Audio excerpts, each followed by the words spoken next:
All right, let's get to it here. Know your enemy, Tampa Bay Buccaneers. We're going to bring in Mike Nabors. And it's very strange to say know your enemy with Mike Nabors, considering he's covered the Saints for a long time with CST, but he also covers the Bucs. So maybe we'll say keep your friends close and your enemies closer. I don't know, Mike. What do you think? It's always a weird week, but it's always a fun week. And boy, this week, with the Bucs being so bad for so long, it's a much bigger week than normal time. No question about it. And look, it is the marquee matchup on Sunday night, and storylines really abound. And I guess we could start with Tampa. And how are they different now as we begin the month of November than when they were when these two teams started the season in the Superdome in September? Well, Todd, you knew entering that game, a big advantage for Tom Brady, no who-dats in the Superdome. That was going to help him out. But a big advantage for the black and gold is Tom Brady may be considered the greatest of all time by some, but he had to learn a new offense for the first time in 19 years. And he admitted that was tough. So going into the first game, you're not going to be comfortable with all your weapons. And we saw that. He didn't look comfortable. He wasn't used to the likes of Chris Godwin and Mike Evans. So that offense you knew was going to get better. And by the looks of it, the last few weeks, that offense has gotten a lot better than week one against the Saints. Oh, by the way, throw into the mix now all-world wide receiver Antonio Brown, now Tom Brady's roommate at the Brady compound. He's into the mix. He is supposed to be eligible for the game. He's off. He's practicing. Can he have an impact? He's only been with the team for a week. Let me keep my theme going here. Absolutely. Many may question this pickup by the Tampa Bay Buccaneers. You can kind of read into it in a number of ways, but I thought it was interesting. Bruce Arians said a few weeks ago, it wasn't Tom Brady's decision. Well, he wasn't asked that. I think Tom Brady had a big part in this. Obviously, you mentioned their tie-in with the New England Patriots, and he lives with them and everything, that comfort factor. But here's the thing also you got to think. They didn't want to go into Seattle.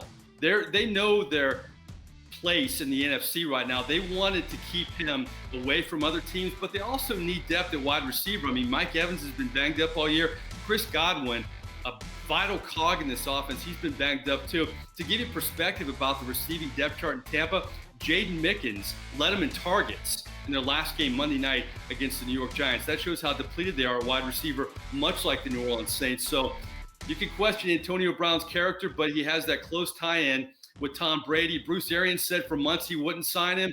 So I think this was a Tom Brady signing, and they need wide receiver depth. So a multitude of reasons why they brought him on.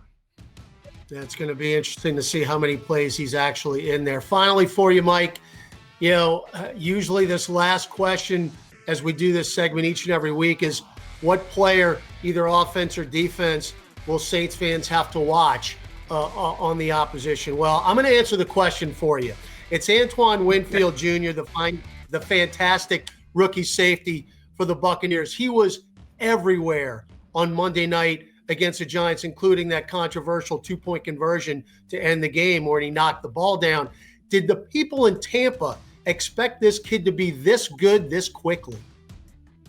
Well, I think people within the building thought he would, because if you look at the drafts for the Tampa Bay Buccaneers the past 3 years, they've taken so many guys in the secondary. Eventually, somebody had to pan out. Well, now they're starting to see it. Carlton Davis has been a good find, and now you have Winfield. You start to feel old when you see a player and you remember his dad playing just a few years ago. Breeze can even feel old because he played against his dad.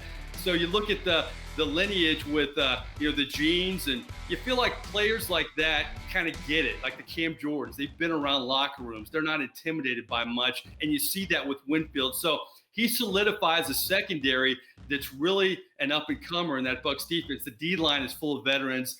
The linebackers, Devin White and Vontae David, you know what they're going to bring. But the fact that the Bucs have a good secondary, anyway, I think that's what they expected from a coaching and a front office perspective. The fans, they're just loving the Bucs being relevant again, Tom. I mean, it's been a long, long time. No question about it. Mike, it's going to be a blast on Sunday night. Marquee matchup of the day, and you're vying for the NFC South division lead. And can't thank you enough for being on the show, and I hope you really enjoy the game, because I know everybody here in New Orleans will as well. I can't wait. It's good to have everybody healthy for this game. A lot of new people on both sides, so it's going to be fun to watch. I enjoyed it, Todd. No question. Mike Nabors, CST, covers the Saints and the Bucs. Thanks so much for joining us.